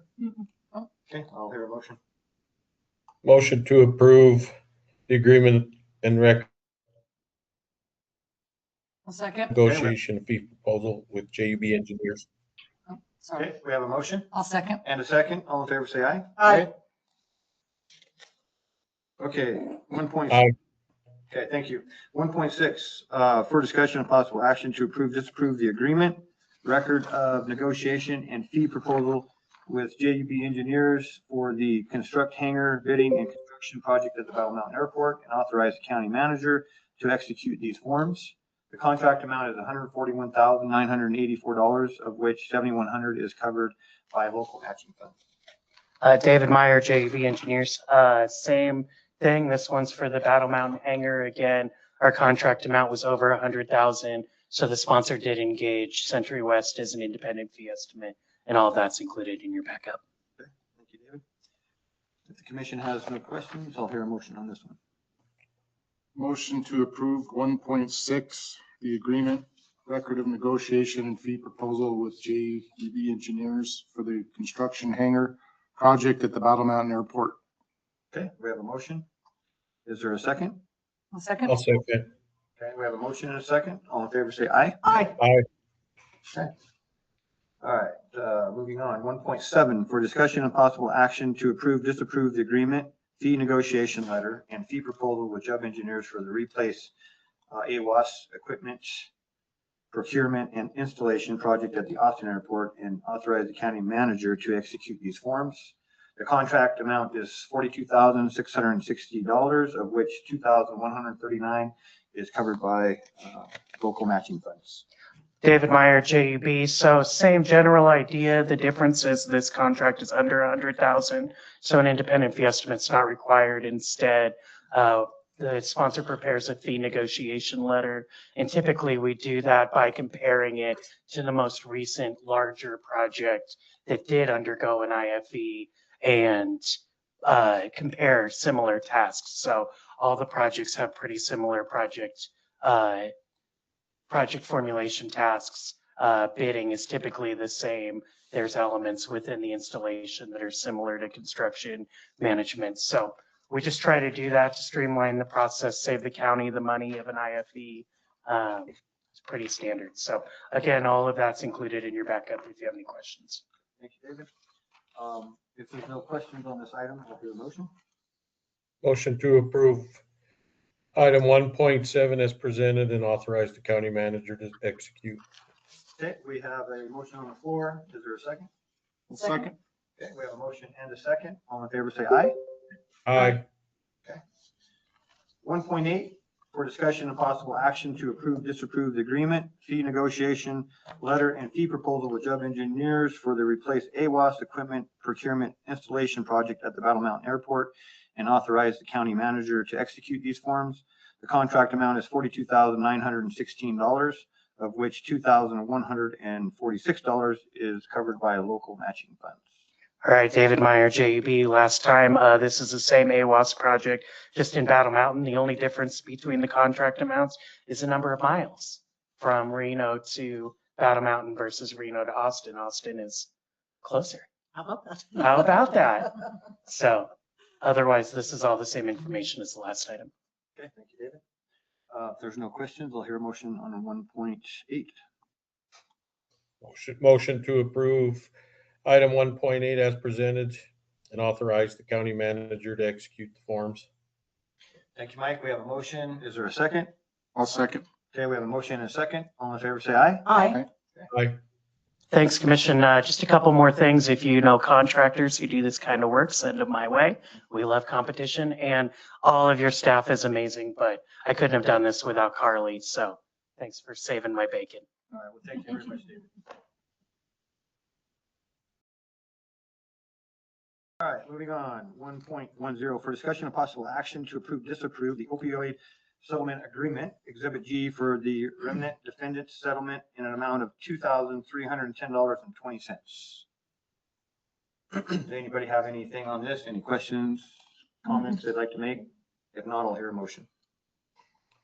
Make a motion for 1.10 to approve the opioid settlement agreement, Exhibit G, for remnant defendants settlement in the amount of $2,310.20. Okay, we have a motion I'll second. and a second. Okay, all in favor, say aye. Aye. Aye. Okay. Moving on, 1.11, discussion, consideration, and possible action to review the recommendation of the Lander County Hospital District Board of Trustees to appoint Kim Schott to fill the vacancy in Seat B, the Southern Lander County seat, to serve until Sunday, January 3rd, 2027, the remaining 2 years of the unexpired 4-year term for Seat B, which ends on Sunday, December 31st, 2028. Which will be served by the person elected at the upcoming 2026 election. All right. Any comments on this one? Questions? Did anybody run for this seat? My recollection is that she. Just Kim. Right, but then since it comes up at the next Go ahead. one. We have a She put question. a letter of interest in for this one, and she filed to run. She did. Okay, good. So basically, she'll serve out the remainder of this year, and then when she's elected. Yes. She is. Yeah, she is unopposed. Okay. Good. Okay, so if the Board of Commissioners has no questions or comments on this item, and there's nothing from the public, I'll hear a motion. I am motion that we accept Kim Schott to be appointed to the Seat B, Southern Lander County seat, to serve until Saturday, January 3rd, 2027, and of the remaining 2 years of the unexpired 4-year term. Okay, I'll second. Okay, we have a motion and a second. All in favor, say aye. Aye. Aye. All right, moving on, 1.12, discussion, consideration, and possible action to review the recommendation of the Lander County Hospital District Board of Trustees to appoint Laura Bauer to fill the vacancy in CF at-large seat to serve the remainder of the 4-year term, which expires Sunday, January 3rd, 2027. Okay, what do we have on this one? Well, we received a letter.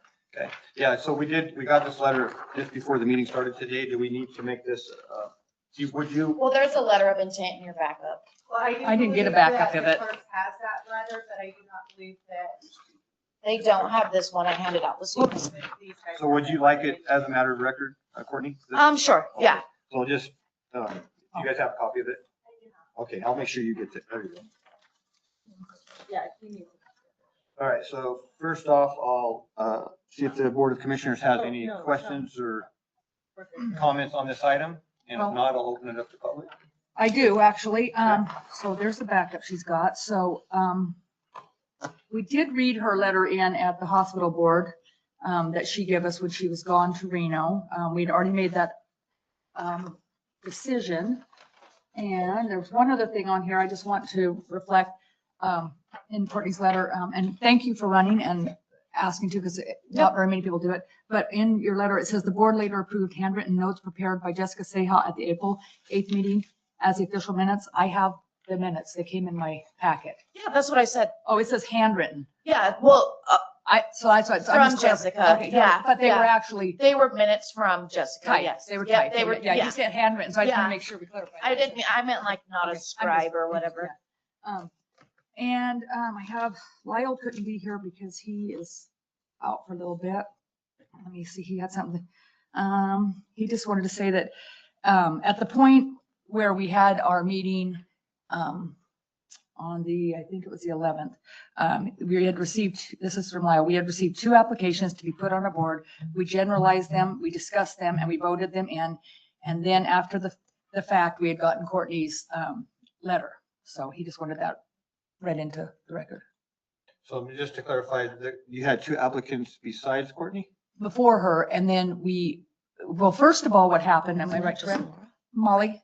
First of all, we didn't get any, correct? So what happened is we had opened up to get letters, and we had put in a date to close on February 27th, just to give us time to get the letters to the hospital Right. so they can make their appointment.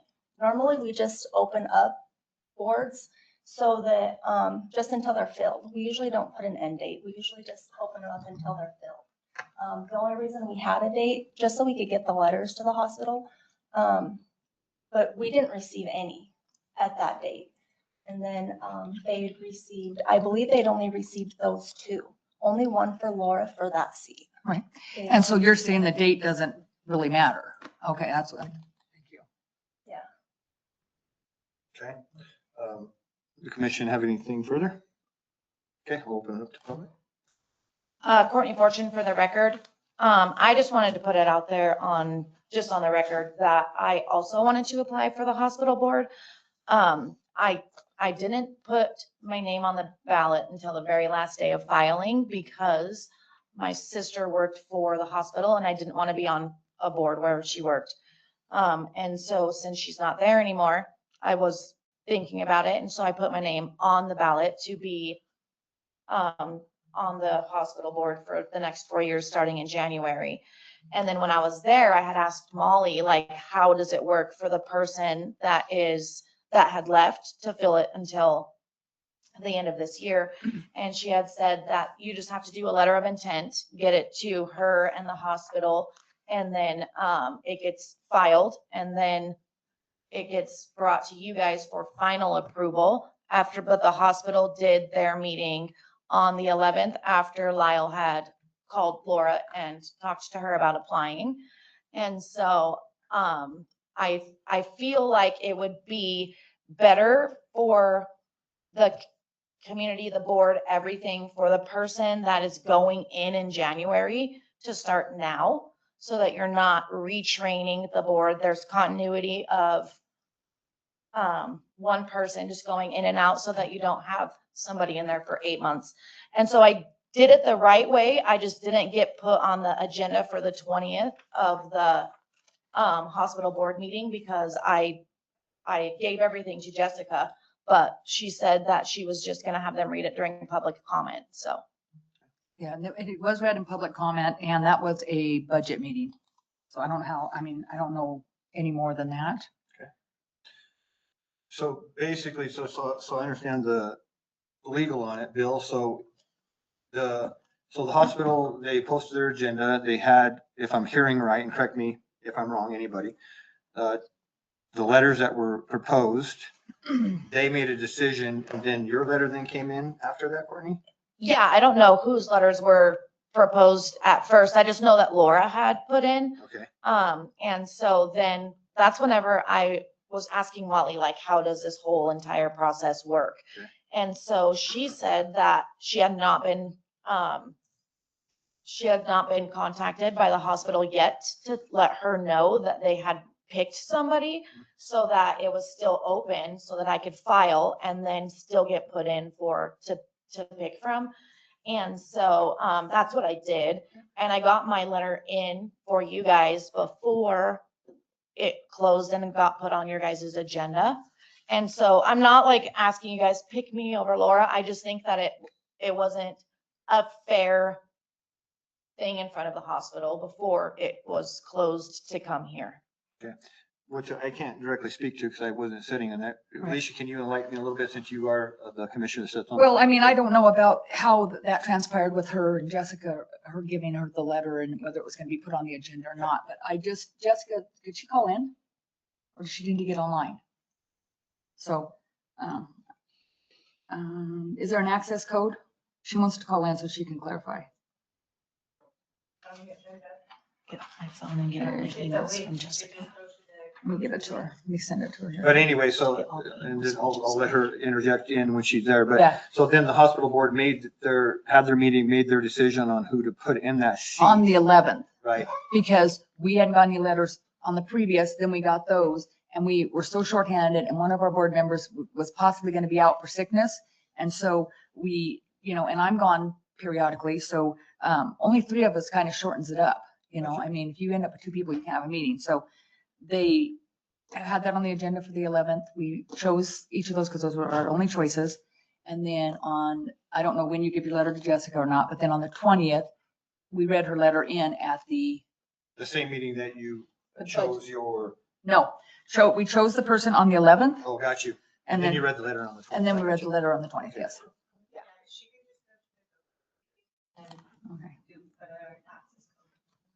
Okay.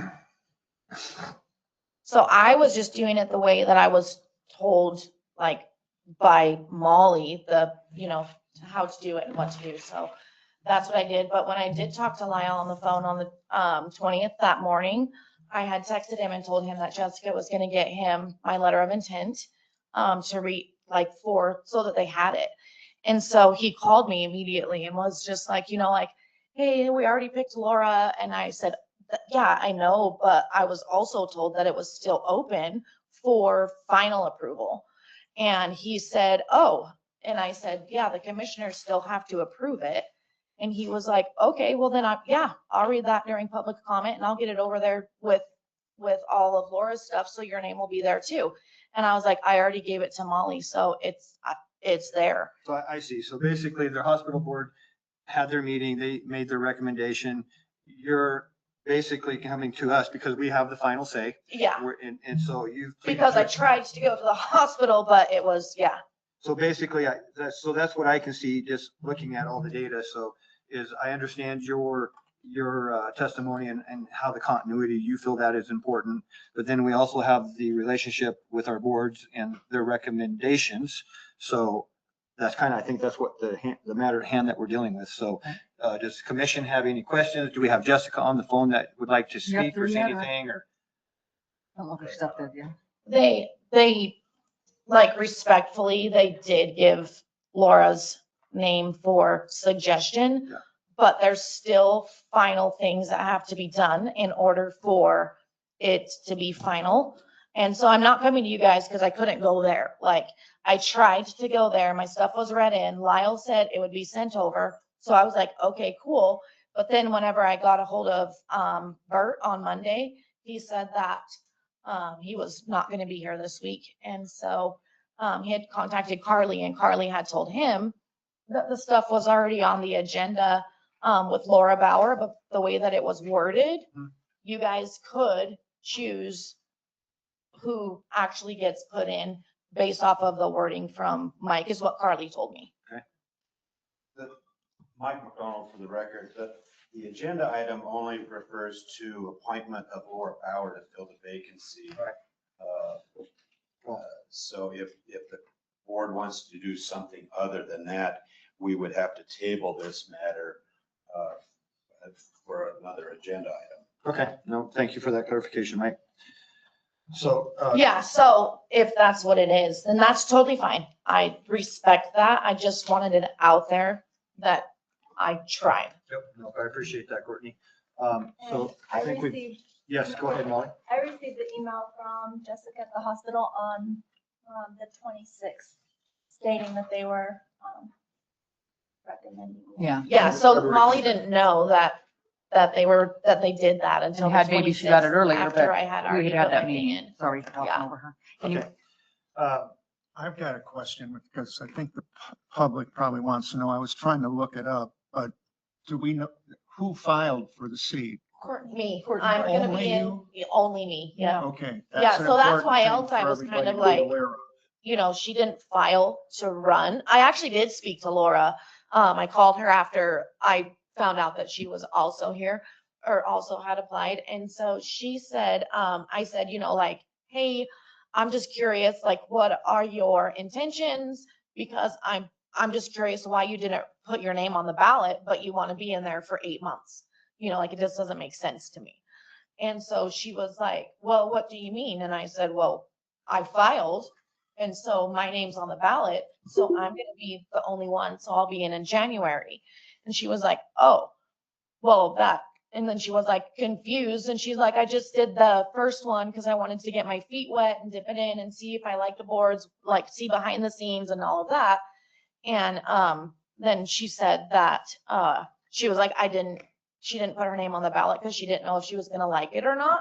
But I think that she thought at that time that nobody was going to file because nobody had filed yet. And so when I told her that, she was like, well, I'm going to have to talk to Lyle and see what Lyle wants me to do. And I was like, well, there's nothing to do. Like, it is what it is. I just wanted this to be out there that, yeah. All right. Jessica, are you there? Would you have a public comment? Hi, I just logged on right now. This is Jessica Seha for the record. Hi, Jessica. Hi. So, I don't know if she heard all. I didn't hear anything. I'm sorry. I pretty much told them about emailing you and you emailing Molly about Laura, that you guys had chosen Laura on the 26th of March is when Molly was notified. So then that's whenever she was closing it, but I had put my letter of intent in sooner. And so it was just your communication with Molly and I for this whole entire thing. Laura and Kim Schatz's letter was sent over March the 5th. And I thought by doing that process, I shouldn't have assumed that Molly would already know that that was the recommendations from the board. So when Molly said, hey, can you email me? That's when it was sent over to her March 26th or the 25th. But the board officially, we agendized the item, the 2 letters of interest. And then as a board, they voted. And then from there, we make our recommendation to the commissioners, which we did. It was the week or 2 after, but they did address the letters March 11th. Yes, Okay. yeah. And in the past, I mean, by our bylaws, we've always done that process where people submit their letters of interest and then it goes to our board. We agendize the letters. The board addresses the letters as a whole, and then we take it to the commissioners. Okay. Which is what happened and what Jessica told me to do for the meeting of the 20th. Yeah, you were aware that those 2 letters already went March 11th. Yeah, no, I know. Okay, perfect. It didn't sound that way, sorry. Well, I gave my letter of intent to you guys so that Lyle could read it out there in public comment, because I didn't get it to you before to put it on the agenda for that meeting. So you advised me to give it to Lyle so that Lyle could get it read in so that everybody was aware that that I also was trying to get into that board for the rest of the year too. And I had another question. When Molly advertised for our seats, did that start back in February, and how long did that run? Actually, I didn't get confirmation prior to this, but I know that they had advertised for us a couple weeks, First time it correct? ran, yeah, the first time it ran, it went out February 4th and it Okay. stated that it closed February 27th, but nobody put it. Okay. But then Jessica, this is Alicia, we did have those 2 applications come in. Yeah, and we then- did. And then we approved those and then Courtney's came in Yes. after, right? Yeah, that's exactly what happened. After the deadline. Yeah. So, and I think Laura was gonna get on and talk to, I got a text for her. It's fine. You No, guys no, no, can't, no, you no, no, guys Courtney, I can't just- do any action. I just want to say that I respect both you and Laura for putting in for it because I worked on a board with you before and we work well together. Yeah. I just want her to be able to say, because you said she wanted to get her feet wet. You can ask if she's on. I have a couple that. Laura, are you on there? She must have got a text from someone else to get on, but anyways, what I'm saying is, I think that because boards lose people all the time, because they get, I don't know what, they just don't like it or whatever, but anyways, I don't think it'd be a bad idea to have Laura do it because, and there's my reasoning is, if we lose somebody, which is a good possibility of that happening over there, then she's got her feet wet and then you come in and then we can roll as a team because it could happen. I'm not going to go into it, but it could happen where, another board member leaves so it'd be great to have 2 people that, Okay, so basically, if there's nothing more to present on this, our agenda item is basically, do we fill the vacancy with the hospital's recommendation of Laura Bauer, or do we not? And just for clarification, I did ask Carly on Monday or Tuesday, I'm not sure which day. I said, I read the agenda item and it doesn't sound like, I was like, are you sure that agenda item means that, that they can look at it and vote? And she said that, she specifically said to me that Mike said to word it like that so that you guys could change it if you wanted to. Okay, well, I can't speak to that. That's that's a legal. That's fine if that's not what Mike said. I was just telling you guys what I was told. No, he said it's okay that your letter be in the packet and that the commission consider it and you can come speak. Okay, That's correct. The yeah, microphone for the record. and that's fine. That's not what I was told by Carly. Well, I was right there when Carly told you that same thing, Courtney, in my office. Really? Yes. Okay. So if Did you or did you not? Hey, guys, that's. I was told. Oh, stop. That's enough. Mike is I'm not gonna allow it bickering back. It's just Mike? wild. Mike McDonald again for the record. If the commission is inclined to appoint someone other than Laura, then I'm just indicating we need to have a future meeting agenda item on. Rich, we can still do that. We just have to future agenda. Yeah, exactly. So that's, I think we've heard the facts. So with that, if there's nothing more from the commission, I will hear a motion on this item. okay, well, I'm going to make a motion that we go with the board's approval, just on my opinion of earlier that I think it'd be great to have both of them. And it's hard to get volunteers. It's hard to get people to run, as Courtney can see, only one person. So that's my motion. Okay, so we have a motion on the floor to appoint Laura Bauer. I second it. Okay, we have a motion and a second. All in favor, say aye. Aye. Any opposed? Okay, motion carries. Okay. I totally, I respect that decision. I just wanted it out there. Mike, are you in favor or do you oppose the motion? Probably gotta find the mute button. No, he's unmuted. Mike, are you there? Hey, Mike? Mike, are you there? Can you vote? Yeah or nay? Okay, just make it, the record reflect that he lost phone signal or something, but. And Courtney, I encourage Yeah. you to come to the meeting still and. No, I will, and I give will. us your I'll still input. be at Yeah, every single absolutely. meeting. Yeah, I will. I'll still be there just so that I know what's going on. Elected candidate, that way you're up to speed when it gets done. Yeah. Well, so I went online to get like the agendas and the packets and all of that stuff, and they weren't on there. So I asked Jessica, where do I get those? And then she looked and was like, oh, they're not on there. So the guy that usually does that, she had them put them on there. So then I was able to go back and print them off and look and everything like that. And so I've been trying. So here I am. And that is what it is. And we appreciate it. We do. I mean, it's not easy to be, to do that. I mean, not everybody has the ambition to be on a board. So. Well, I can tell you that I wouldn't be sitting right here if I wasn't told what I was told on Tuesday. Yeah. Commissioner Sparks, can you make it, the record reflect that Commissioner Chop is in favor for your motion and your second versus text? So let the record reflect per our Liz McDonald that via text that Mike Chop is in favor of the motion. All right. Well, Anyways, thank you. I Courtney, respect that. real much. quick, Thank you. just, Thank you, Courtney. You know, this just sounds like the timing didn't work for a lot of this, but, you know, I commend you for putting your foot forward and putting your name on there and putting yourself out there, because it takes a lot to jump in there and do something like this. And I have no doubt you'll do a great job. Yeah, and I'm excited. I'm so excited. I just On didn't the know flip how side it of that, worked. you know, Laura, you know, had her application in, she went through the process, and that's one thing is you have to move with urgency sometimes, Yeah. and sometimes that window is very small. Yeah.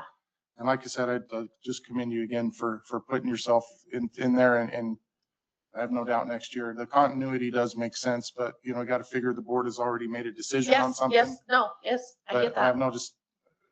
no question, next year you'll do great. Yes, thank you. Okay, thank you. Thank you. All right, moving on. Number 3, correspondence and future agenda items. So any commissioners have anything on this? I do. On the second letter from the BLM in regards to the sage grouse range-wide planning record of decision. Yeah.